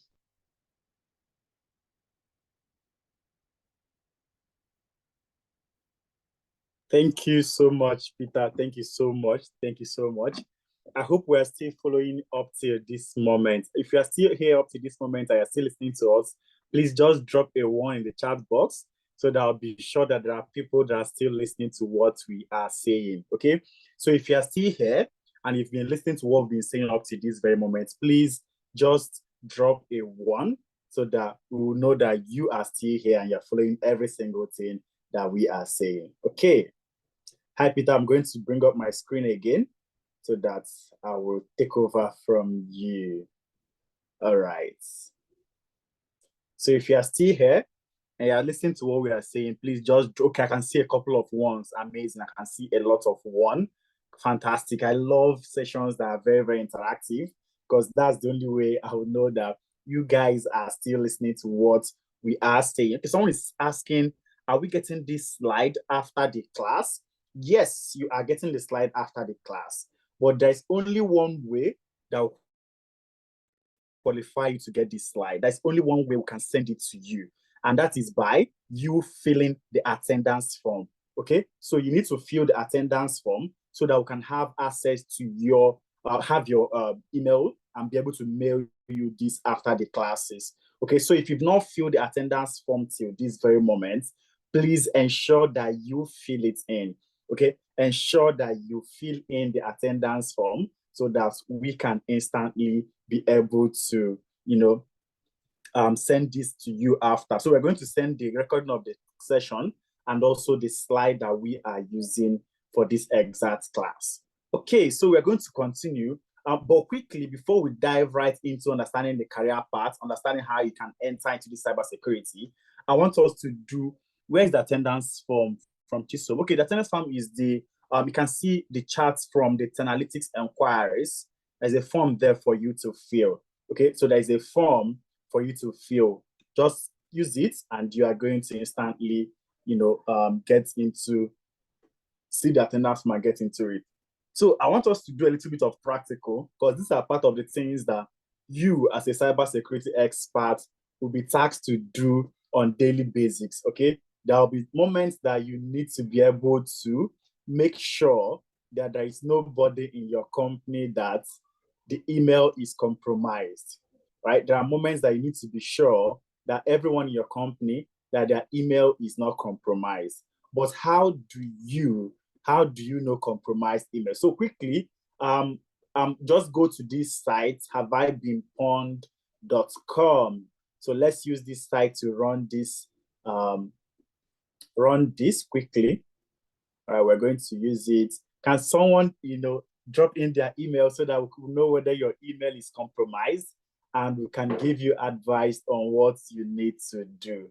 Okay? So you can drop your email, and then you can easily use it to tell you whether you've been pawned or whether your email is still, great. So you can type in your email address, and we'll just run it through this exact platform and tell you whether your email is pawned or whether it's not pawned yet. Email being pawned simply means that your email is compromised already. I can see one email. Let me quickly check. Okay, Favor Skin from Divine Expression. You can all still see my screen, right? So quickly running it through this exact site. Let's see, Favor. Let's see whether, good news, no pawnage found. So good news, your email has no pawn, which means your security is still top notch. Okay, I can see another chat that dropped from Joshua. Joshua, let's see. Okay, so anyone, you are free to also drop here so that I can be able to see all this. Good news, no pawnage found. Wow. It's like today we have people that are very, very security conscious, that they don't have any compromise with respect to their email addresses. Okay, that's the first. I mean, all the sessions that I've had in the last couple of months, there is always people that their email is compromised. There's always someone that their email is compromised. Okay, let's check Lulu. Lulu, let's quickly check yours to know whether your email is compromised. Let's quickly check Lulu Fash. Lulu. Good news, no pawnage found. Wow, this is interesting. This is interesting. Wow. We have people on this call that are very, very security cautious. Okay, talk to Nona. Let's check to talktonona.com. But that is strange. That is strange. I mean, the same thing, good news. Wow, this is strange. This is really, really very, very strange, guys. So that simply means that everyone on this call, we're all cybersecurity experts already. Because I mean, average people that we meet on this call on a day-to-day basis, we always see people. Okay, finally we've seen one, and that should be Michael Chesa. Okay, so Michael, if you can see my screen, you can see pawned in one data breach and found no paste. So if you scroll down, you see that the breaches you were pawned in is in Movie Box Pro in April 2020, blah, blah, blah. So this is the exact site that your data was breached through. So if you can see this, Michael, you may want to change your password, your email password entirely. Okay, so I think we'll still have other chats. Let me check. Okay, one more from Josephine. One more from Josephine, and we'll continue. One more from Josephine. Okay, good news, Josephine, you are clean as well. Okay, fantastic. So this is also a site that you, as a cybersecurity expert, on day-to-day, you might be required to run analysis and check maybe all the emails in your company, which one is compromised, which one has been pawned. Is there a need for these guys to also change their email? And that's why most companies, there's always email policy. That's what we call email policy, that by the first day of the month or after every 30 days, you are required to change your email password. And this is because they know that compromise can happen. People can easily be pawned. People can easily put their email address in so many platforms, and then people will have access to their own systems. So there is what we call that email password, that every 30, after each 30 day, you change your own password. So how can you get into the cybersecurity career path? How can you get into the cybersecurity career path? So quickly, we already understand every single thing we've said pertaining to who a cybersecurity analyst is. Is there anyone on this call that do not understand who a cybersecurity analyst is? No, I doubt that. Okay. And basically, the average salary of a cybersecurity analyst in UK is above £57,000. In Canada, the person is looking at to as high as 140,000 Canadian dollars. And in US, the person is looking at 105,000 US dollars. And this is from the research that we did from several job ads, where we collected all the data of all the cybersecurity jobs that's out there, and then got the average salary for these guys in all those regions. So you see, when it comes to cybersecurity, is an area that also offers you high rewarding salary. Okay, it gives you three things: high rewarding salary, ease of learning, and ease of transitioning. Okay, which means if you are moving from an area pattern, maybe you are moving from law and you want to transition to cybersecurity, there is that ease that there is always a transferable trait from what you are currently doing right now to cybersecurity that you want to move into.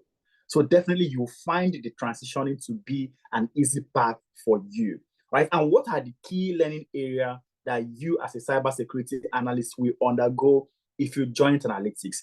Number one is foundation of computing and networking.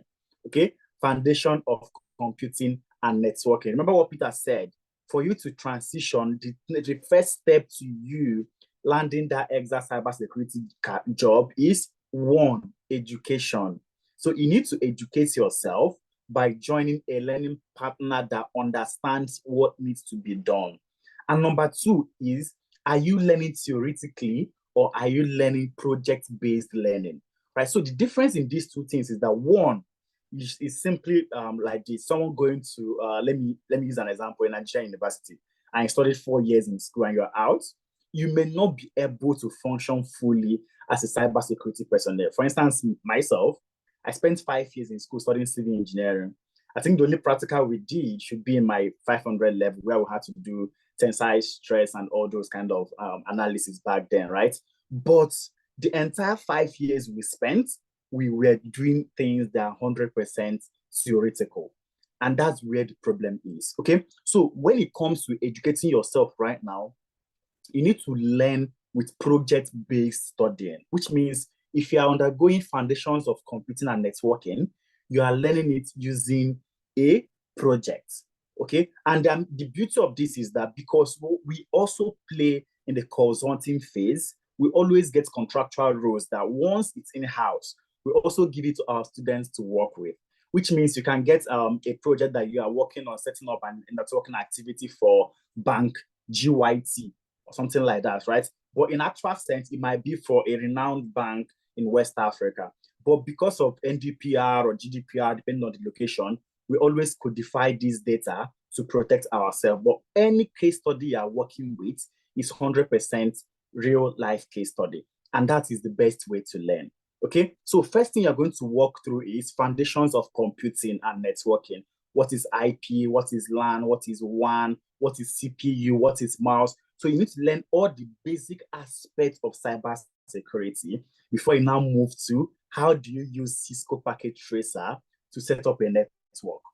Okay, so how do you use Cisco Packet Tracer to run your analysis on the network you've set up to know if it is passing network from the switch to how many PCs you want to move it. Maybe a branch of a bank wants to set up a new place and they've called you, hi, cybersecurity guy, please help us to route network from the head office to this new branch, and also make it possible that this is going to feed 25 systems coming from one switch and so on and so forth. How do you make these things happen? So we are going to help you understand all these things, because in our class, we have the lab environment where you also have hands-on learning. So for this exact place I talked about, you're going to be using the Cisco Packet Tracer to learn how to run networking activities. After which you now move into introduction to cybersecurity and information security principles. So everything that Peter mentioned today around CIA triad, which is confidentiality, integrity, and availability, which is the basics on which everything in cybersecurity is built, you are going to now have it extensively. From there, now move into offensive and defensive cybersecurity. How do you perform an attack and how do you defend an attack? You also learn how to perform cryptographic basics, cyber threat and attack vectors. How do you perform network security? How do you also perform endpoint security, web and application security, cloud security, and of course, incident response and forensics, and cyber security career and transition and certifications. So you're going to be learning a variety of tools. You're going to be learning Wireshark, VMware for analyzing your threats. You're going to be learning Metasploit. You're going to be learning the Linux operating system. Like Peter rightly mentioned, cybersecurity, the main OS that they operate with is the Linux operating system. So we're going to walk you through everything that pertains to Linux. You're going to be learning Nmap. How do you use Nmap to scan for open ports? How do you use Nexus to scan for vulnerabilities, which you can even schedule that you want every Monday or every Friday. You want Nexus to run a scan on all these ports and tell you the vulnerabilities that are existing. So we are going to walk you through how you make use of these tools to perform cybersecurity activities. All right. So, when people mention cybersecurity, most of the times people feel that you are going to be, writing several lines of code, coding. There may be possibilities of that, but you to enter into that exact career path, you are going to be making use of existing tools that are already there to run your analysis and your threat detections. So you're going to be learning Wireshark, VMware, Linux, Nmap, Nexus, Cisco Packet Tracer, and so much more. And the learning timeline is for 4 months, where you learn immersively in the classroom for 3 months, and then you intern with us for 1 month. So that internship period, we are going to also be working on other real-life case studies, okay? And the class holds every Saturday, 11 a.m. to 2 p.m. West African time, and then the evening class, 6 p.m. to 9 p.m. West African time. So we've done this so that we make it possible for everyone to join. So if you are in UK or you are in Canada, you can join the time that fits you the most, okay? So the evening class is more preferable for people in Canada, people in US, because it will be around 10 a.m. Mountain time. And on Sundays, you get what we call the self-paced watch me do it videos, where you get to, watch all these introductory videos to some concepts before the class starts the next weekend, okay? So this is basically your pathway into moving into cybersecurity. But people always ask, oh, Chukwemeka, but can you help me how can you help me transition within 4 months? Is it even possible that someone can be able to do all this within a space of 4 months? Of course, it is 100% possible. And that's because we've already outlined the 6-step practicals that you can take for you to land these exact roles in 4 months. And that number 1 starts with identifying your desired tech career. So by virtue of you being on this call, I assume that you've already selected cybersecurity as your own desired tech career. Next step is level 2, which is educate yourself. You need to join a learning partner, and that is where analytics come in, right? Level 3, you need to gain project-based experience, because every single thing you are learning in class is project-based, which you are going to add to your portfolio as things you've done as your own evidence. Remember when I said you saw someone that has mechanical engineering degree from Harvard and another person that has mechanic skill and experience, that have worked on Volkswagen, have worked on Toyota, have worked on Lexus, have worked on Benz and so many other cars. Who are you going to be with? We all selected the person with experience. We didn't go for the person with a degree from Harvard. And that's because we all know that experience and skill is more valuable than certification. So that is what we are also going to impact in you, that every single learning you have will be with a project-based learning, that you have projects on that exact topic, which you will comfortably add to your own portfolio to show evidence of work done. Then level 4 is basically employability skills, where you also are trained pertaining to how do you tailor your CV to show all this. For example, you may have NMAP knowledge, and then on the job adverts say that they want someone that has a Nexus knowledge. Now, the difference between all this is not much, which means you can comfortably still put that you have Nexus knowledge and scale the ATS system, okay? And you also talk about the networking and, of course, mentorship. If you joined this call earlier, when we did introduction, we had people from UK, people from US, people from Canada, people from Nigeria, and so many other countries, which means you already have a networking access across the globe. And of course, mentorship, which we are also available to provide you. So if you're able to move through these steps from level 1 to level 6, you are 100% assured a job. So I'm going to show you one sample of a project that the current people in internship are currently doing. So this is Usman. Usman worked on Bizlet Bank network expansion with Packet Tracer. So you can see what Usman said, that he joined analytics in March and has learned a lot in the cybersecurity program. And as a cybersecurity student at analytics, I've gained valuable knowledge and hands-on experience in safeguarding digital assets, ensuring data integrity, and implementing robust measures. So you can go on to read everything that he said, all right? Ensure you fill the attendance form so you can have access to some of these projects. Now, the background that he said that they worked on, Bizlet Bank. Remember, this is a real-life case study. And what happened? Bizlet is a mid-sized financial institution and has been experiencing significant growth for the past few years. To meet increasing demand and expand its market presence, the bank has decided to open a new branch in a neighboring city. As the network engineer, you've been approached by Bizlet Bank to design and implement a network architecture for the new branch and establish a secure connection to the main branch. So basically, the business problem they have is, one, design a robust and secure network infrastructure for the new branch. 2, establish a reliable and encrypted connection between the two new branch and the main office. And 3, ensure seamless integration of the new branch network with the existing systems. How do you, as a cybersecurity engineer, do this? These are part of the things that will put you through in class. Now, when you learn using this case study-based learning, it's going to give you the knowledge that can never, leave you. It's one thing for us to come to class and say, okay, networking is this. You can route network from the switch to the PCs and run it as a single line connection and so on and so forth. You learn it theoretically. But when it comes to the practical, what have you done? Okay, so these are things that we put you through. The expected outcome of this is that in the end, Usman was able to build a secure and efficient network infrastructure for the new branch. He also passed a seamless and protected communication between the main and the new branch and improved the network management and monitoring capabilities, and of course, enhance the overall security posture for Bizlet Bank infrastructure.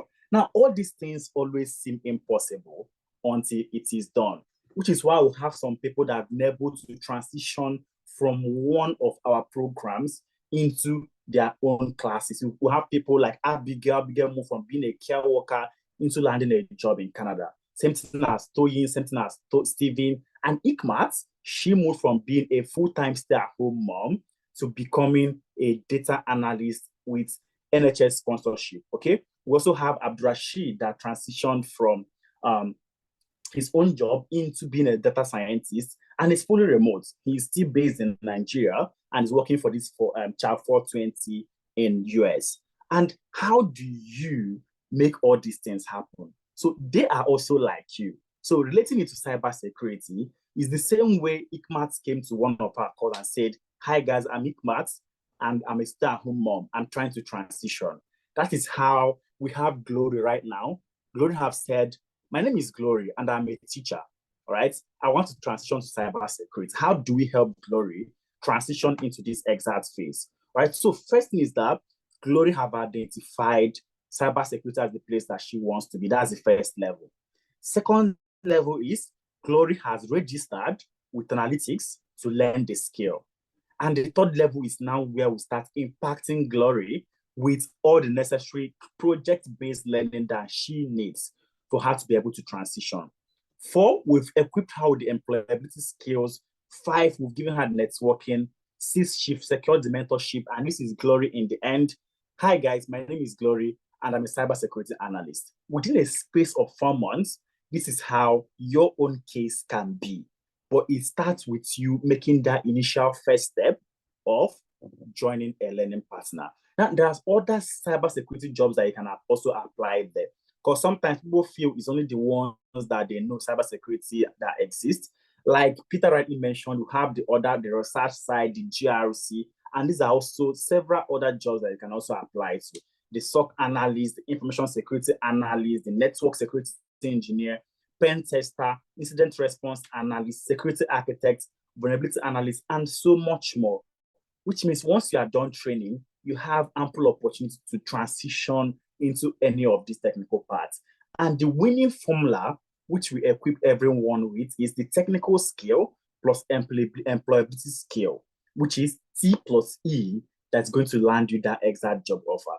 The technical skills are those training that will give you in the classroom to equip you with the experience you need to succeed as a cybersecurity analyst.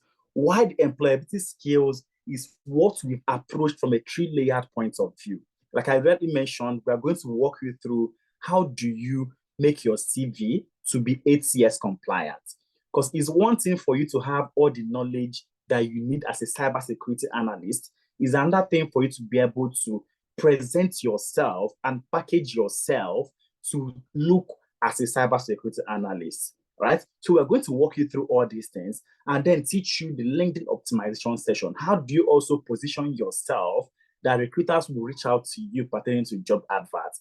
So if you are here and recruiter has never reached out to you on LinkedIn saying, "Hi guy, I saw your profile and I feel like we need social for service," just know that something is wrong with your LinkedIn. And that is the honest truth. So we're going to walk you through how you can also build your LinkedIn, starting with what we call the 90 days consistency challenge, which means once you are joining our program, you are instantly posting what you are learning publicly. And that is how recruiters will get to know, "Oh, Chukwemeka has started learning cybersecurity. He's trying to transition." 45 days into it, we are making a video speaking, "Hi guys, do you know you can make use of Nmap to analyze your open threats? You can do this, you can do that with Nexus, and you can even schedule your scanning." That is how they also know that you as a cybersecurity person is not just about writing it, that you've also acquired the technical skills that pertains to it. And we also give you the Upwork optimization session where if you want to play fully in the contractual phase, you want to be in UK and working for a company in US, you want to be in US and working for a company in Canada, you want to be in Nigeria and they're working for a company in all these countries, you can also access it through the Upwork optimization session that we provide to you. Then number 4 is, how do you navigate the job market, right? So in this exact regard, we bring in expert recruiters into the classroom to speak to you on things that you need to know, on the hidden job site that exists out there. So you can go to LinkedIn, you see that one job opening that will come out, we are seeing up to 2,000 job applications, right? Now, how do you assess the hidden job market? We have recruiters that is going to put you through this exact process. And number 5 is, when you get the job interview, we also have our experts ready to prep you for your interview, which means you're going to have a simulated session to teach you how do you make use of the STAR framework or the SIT approach to answer your situation-based question. Star meaning situation, task, achievements, and results. So for instance, maybe Usman, if Usman goes for any interview and he's asked, hi Usman, tell us about a time in the past where you've made use of packet tracer to deploy a network.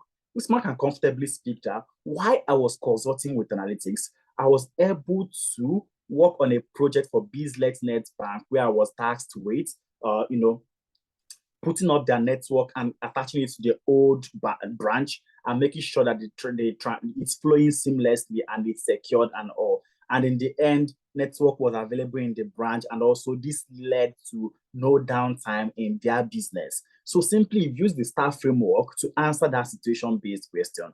And these are things that will make available for you. And also we provide recommendation and reference letters that when you get another role and you want to move on, we are available to also provide these letters. And that's because you fully worked as a consultant with us. So we can make all these things available for you. We also bring in mentors back to the classroom to speak to you on things that you need to know, and also provide on-the-job support that when you land a job, 30 days into your job, we are available to support you until you find your fitting. And all these things is to make sure that you get to the level 3, which is simply a guaranteed one job interview after you are done training with us. So once you followed us from the technical skill phase into this employability skill phase, you will definitely land one job interview after training with us. And we also have the tailored approach for our top applicants, where we have what we call the job application tracker, right? Job application tracker that once you apply to a job, you put it up on that exact tracker. So what we do from our end is that after a week, we've noticed that Chukwemeka applied to 10 jobs last 2 weeks, and he's not come to us for an interview prep session. This simply means there's something that is wrong with how Chukwemeka is applying or with the CV that he's applying with. So what we do in that moment is we have a personalized session with Chukwemeka, with our expert recruiters, to know what the problem is and be able to help Chukwemeka land that exact role. But you see this exact thing, if I was not applying and updating on this tracker, there's no way the trainer will know that you've been trying and it's not working. So you have your own aspect of job to do to help us to help you. And everything that you are going to be learning will be on this learning management system. So we have the analytics learning management system, where once you join, you're going to be enrolled on the platform. You're going to be walked through every single thing that you need to know, and also the Google Classroom for you to understand and have access to your materials. Okay, so all these success stories, like I mentioned, please ensure you fill the attendance form so they can have access to this and be able to, go through them and see what people has done in the past. This is also a session where we brought our alumni that have already secured jobs back to classroom to speak to people. So you can see how I secured a job after training with analytics for these 3 guys, also how I secured a job after training with analytics for these other 3 ladies. So please make sure you can click on the link for you to be able to watch and see what and hear what they had to say. So before the session is over, I'll play one success video so that we hear what other people have to say. All right, so all these, they are all success stories of our past students, what amazing things that they said, and how they can also be profitable to you. Now, the good news is our next cohort is starting first week next month, which is 7th September 2024. All right, so our classes start every first Saturday of the month, which means next one is starting 7th of September 2024. And the price is this, but we have an amazing discount for the first 20 people to register for this exact program, okay? And I can assure you that at this moment, the 20 is already depleted to around 16 or 17. So the amount for cybersecurity is $750, £625, €730, or 1,125 Canadian dollars, right? But we have the 20% discount for you, which is you get to pay $600 or £500 or 580 euros or 900 Canadian dollars. And the beauty of this is that you can make payments instrumental. You can decide to make first payment to secure your spot. And this is what people always do. So instead of waiting till maybe you want to wait till the end of the month and you come back and you're now told, oh, the discount is over, the price is now $750 or £625. I always tell people to utilize the instrumental payment option and secure your spot. Then 1 month into the program, you now make the second payment, okay? Which means you can make $400 now to secure your spot, £350 to secure your spot, €400 to secure your spot, 600 Canadian dollars secure your spot, and then 1 month into the program, which means by the ending of September, that's when you're now expected to make the completed payments. How do you start off this journey? So there's a link that my colleague has dropped in the chat box. What you simply need to do is to click on that exact link. So once you click on it, it's going to bring you to this place that we call the Analytics Payment Center.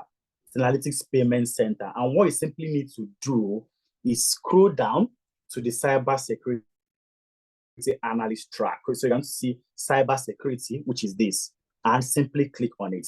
So the amazing thing about this is that it simply picks the geolocation of where you are and give you the pricing in that exact currency. So presently I am in Nigeria, so that is why my own pricing is in NGN. If you are in Canada, you're going to see your pricing in CAD. If you are in UK, you're going to see your pricing in pounds. If you're in Germany, you're going to see it in euro. If you're in US, you're going to see it in US dollars. So what you simply have to do for the Naira is 1 million Naira. What I can do is I have to click on reserve a seat. But if you want to make the instrumental payments, I can decide that I'm making 650,000 first and then click on the reserve a seat option. Once you click on that reserve a seat, it's going to bring you to the place for you to put in your details. So what I have to do at this point is to simply type in my details, which is Chukwuemeka Ekpa, put in my email address, put in my phone number after I've changed the flag. Okay, let me just put a random number here. And then click on proceed. So once you click on proceed, it's going to take you to the checkout page. What you have to do at this point now is for you to simply put, if you want to pay using your card, you simply put your card details and click on pay. Or if you want to pay using transfer option, you click on the transfer option and the bank account details will come out. You simply copy it, go to your bank account and make payments. So this is the same for everyone, no matter the country that you are in. It's simply the currencies that is not going to change. Okay, so what are you still waiting for to secure your own spot? Remember, like I mentioned, this is always taken once the session, the slots are easily taken once sessions like this are done, right? So I always advise people to take advantage of being in those sessions for them to be able to secure their spots, okay? And remember that the discounts is only for the first 20 people to secure their spots. For the first 20 people to secure their spots. So I don't know if there's anyone that has any question at this point. You can use the raise hand icon and I'm going to take your question, or you can type it in the chat box and I will also take your question. So if you have any question now, can raise your hand using the raise hand icon and I will take your question, or you can put it in the chat box and I will take your question before I start showing my screen on the success stories again. Any question from anyone? Any question from anyone?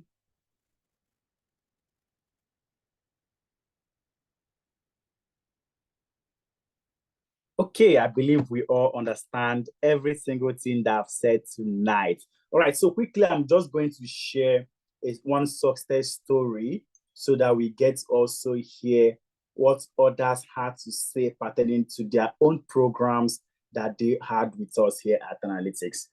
So I'm going to share a success story. Okay, I think I didn't select the sound, so quickly, let me bring up my screen again. Okay, it's up right now. Just 1 second, it's coming up, okay? So that we hear what others also had to say about their own journey with the analytics right here. This is taking time. Okay, it's up.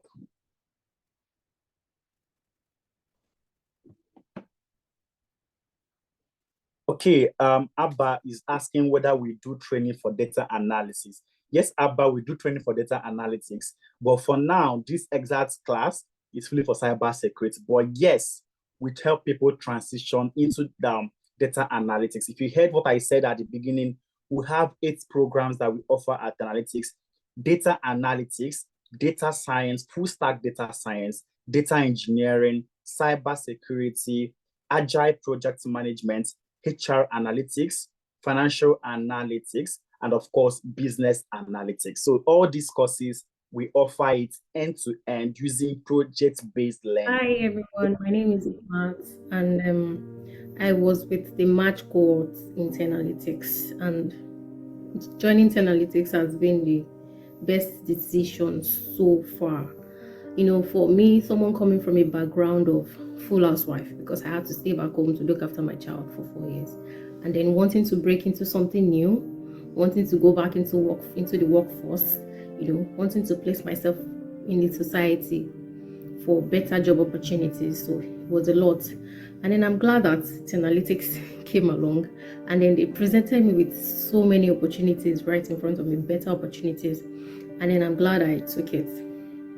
And then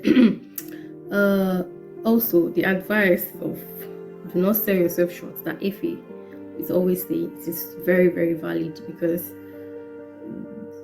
place yourself right, you know, don't sell yourself short. It's a very, very, very valid advice.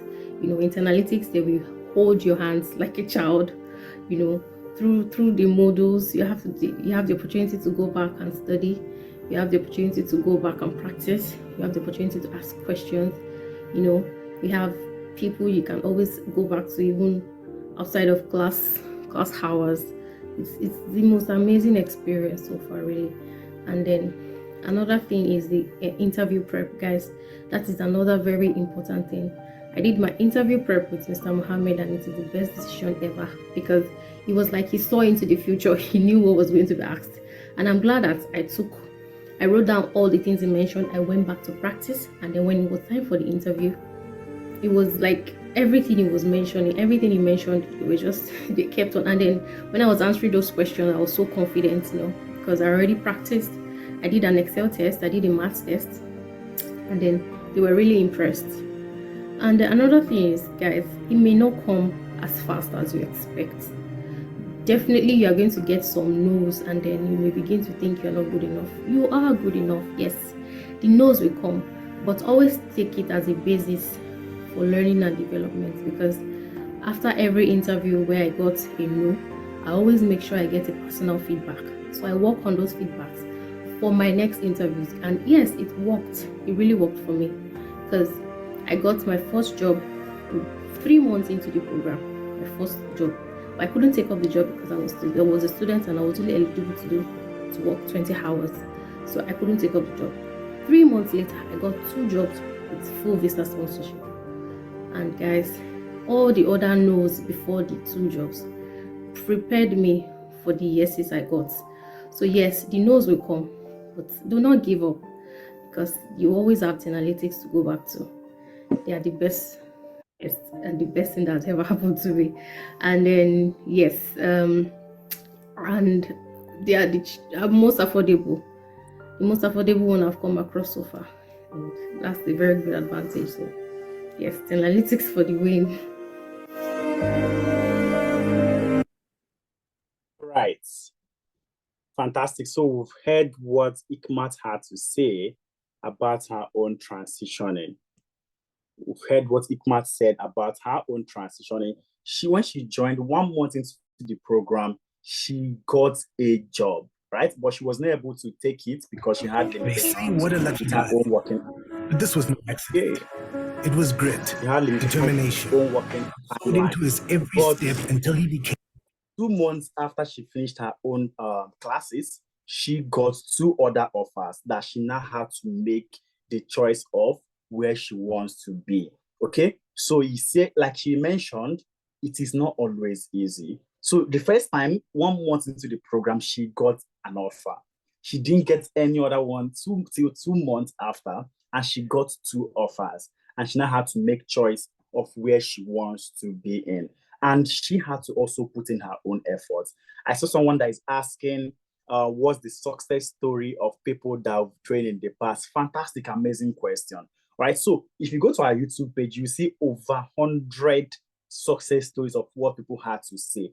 All right, we have over 100, and these are people that came back to us and said that they got a job. If you go to LinkedIn, you are going to see more than 1,000 or 2,000 plus people that say that they work with analytics and they've moved on to greater things. All right, so these are also numbers, okay? But in context, I'll put it for you in context, it should be around 88% of people that are moved from our classroom into landing their own first roles. 88%. Now, the other 12% are people that didn't get to finish from the beginning to end.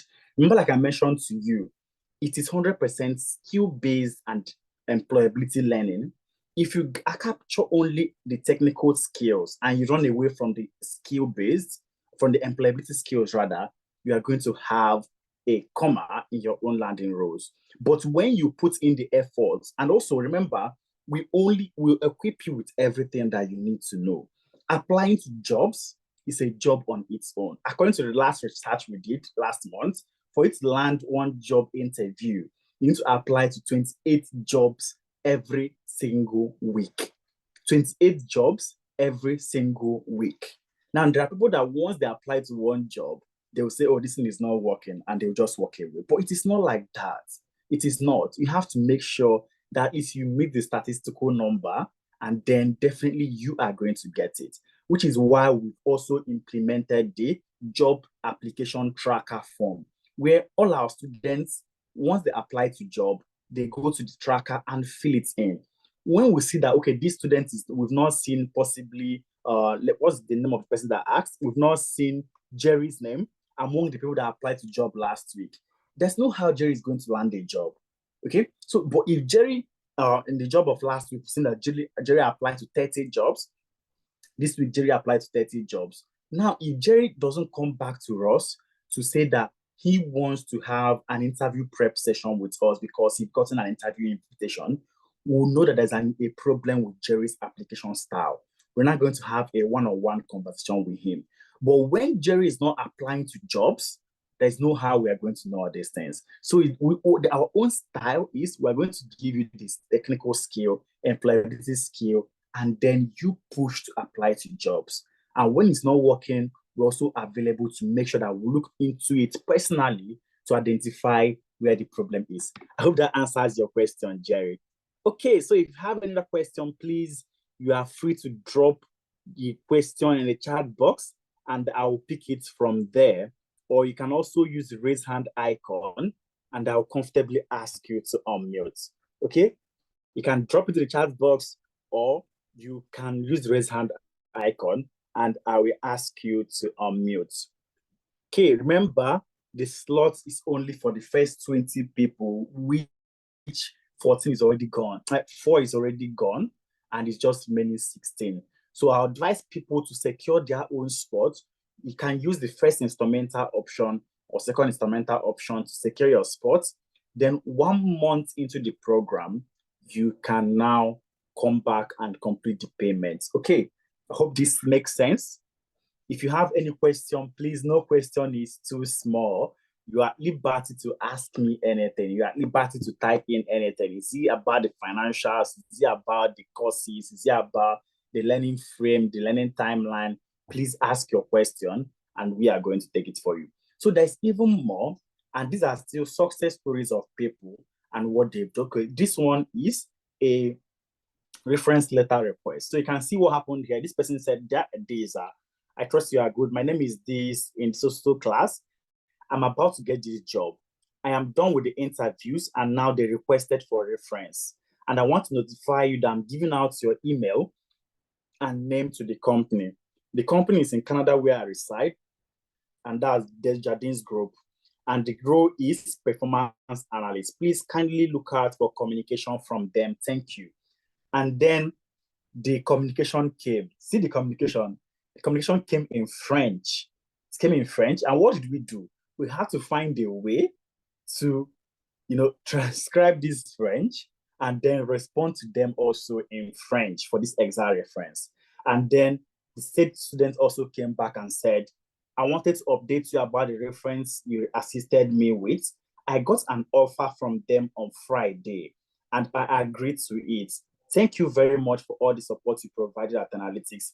I hope you have a great day. Thank you. So this is simply how we can also assist you with respect to getting your reference letters. Someone is asking, please, can someone who had not trained under Analytics be offered opportunity for internship? Uchenna, the answer is no. Right? So at the moment, the answer is no. Because what we've noticed we used to, is that people will come and say, oh, I have experience in this. I don't want to learn. I want to just move to internship, right? But when you move into internship, you realize that they don't have the skill for them to actually be able to perform on that internship level. And what it means now is we have to train them and then move them to internship again. So as a business, it wasn't really great model. So at the moment, we don't offer it. What we give is a full packaged deal. It's a full package deal. So I'm going to give you an example using Ini Akpabio as an example. So this is Ini's success story. This is the success story that Ini sent to us after his own program. What he said is, hello mates, I'm happy to announce that I am now the CEO of Growth Stack. An official communication will be made by the business soon. Growth Stack is an award-winning ERP implementation and software development company and ODOO partner. Why am I saying this here? I want to thank Analytics for bringing out the ginger in me. Besides the regularly well-organized and structured weekly class, the other sessions, such as the mentorship sessions, shaped my mind towards success. Though I have been in the IT industry for more than a decade, I have done so many projects and training that should have catapulted me above where I was before now. I didn't know how to structure myself, that is, optimize my CV for better opportunities. Even with my family and friends around me, I still could not show my worth to them. And so they could not really help. Nidai said analysts are wonder workers. Though the goal was not to become a CEO, I landed it after the employing team saw my CV and interviewed. Same stuff I've been doing all the while without results. Now the results came just like that I couldn't have done it without Analytics. Now, this is to answer the question of Uchenna, asking if you take only internship. Now, this is Ini. Ini has wealth of experience in the tech ecosystem, right? But he didn't know how to structure his own CV. So what he needed was the employability aspect of things. But because it's not entirely separated, because we need to be sure and also brush you up on those technical skills aspects, he joined the training fully. He trained, got the technical skill republished, and then got the employability skill, which is the main thing that he wanted, and started applying for jobs. He applied for a managerial role, but he landed a CEO role. Now, these are things that happen on daily basis. These are things that happen. These are how people are getting their jobs. But it's down to you on how you've been able to package yourself. Can you show evidence of the skill and the experience you have? Do you have a portfolio to back all these things up? Do you have the employability skill to also speak and be able to, communicate everything that you've learned? These are things that we give you and make sure that you land all those through. I hope that makes sense to you. I don't know if there's any other question from anyone before we call it a day. So please ensure you fill the attendance form so they can get access to the recorded version of this class and also the slide that we use. So you can go through all the success stories and be able to, mark your own success story to also be in this exact slide for other people coming after you to also see. So all these are success stories of our past students, which you can also leverage and see how their journey has been for them. Okay, so finally, I just want to say a very big thank you to everyone, and also for you to know that the discount is for the first 20 people, all right? And like I mentioned, we've helped over 2,000 people transition from the classroom to landing their first job in tech. And this is across all the continents. And you can be the 2001 person, okay? What are you waiting for? We have our participants work in all these amazing companies like GSK, like MRS, like CBN, WAPIC, Post Office, eBay, United Capital, so many places, all right? And the NHS is our highest employer of labor in UK. So you also can also be part of this exact journey. We've also had an impactful journey in the last years. This year rather, around March, we also did a 50% discount in celebration of International Women's Day. We've had hackathons where people won so much money. You heard when Peter mentioned that we also have the find the flag competitions that can come up anytime, where you as a hacker, you are tasked with being able to crack an issue or penetrate a website and so on and so forth. So these are competitions that we organize from time to time to help people to learn in a fun and amazing manner. So are you ready to gain your own premium tech skill? What I always tell everyone is the best time to get into tech is yesterday. The next best time is today. So on behalf of my founders, Adeza Suleiman, who has words of experience in this exact domain, and also Efemena Ipro, who is also the co-founder that has a wealth of experience in the data management systems, I say a very big thank you for you being here to this very moment. And I can't wait to see you in class come 7th September. Remember, the discount is just for the first 20 people. And you can make use of the instrumental option to secure your spot. 1 month into the program, you can now complete your exact payment. Thank you so much, everyone, for being with us till this very moment. Please, can 4 months training be enough to cover the cybersecurity module to successfully land a job for someone without experience? I don't know why you're asking this right now, Judith, but like I mentioned, it is 100% possible, right? So if you saw the curriculum that I displayed, can comfortably see how we can be able to help you learn all this using case study-based learning. Remember, using case study-based learning, which means we are going to walk you through all these points using case study-based. You are going to learn tools like Wireshark, VMware, Linux, Nexus, Mmap, Cisco Packet Tracer, and many other ones.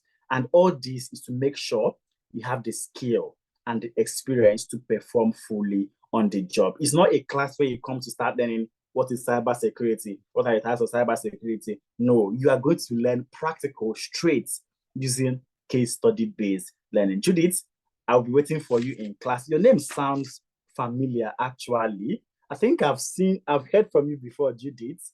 I've heard from you, Judith. I think I remember. You've joined one of my clarity calls before. Now it's good to have you here again. Okay, so like I mentioned, it is 100% possible. And this is your own time to get into this exact industry. All right, I don't know if there's another question from anyone before I call it a day from here. Any question from anyone, any clarification, any comments, can use the raise hand icon and I'll call you up to speak, or you can drop your question in the chat box and I'll pick it up from there. All right, I think everyone is okay. So thank you, everyone. Thank you once more for being here. I can't wait to see each and every one of you come 7th September 2024. Remember, time waits for no one. Thank you, guys, and have a wonderful day ahead. Cheers and bye for now. Bye, guys.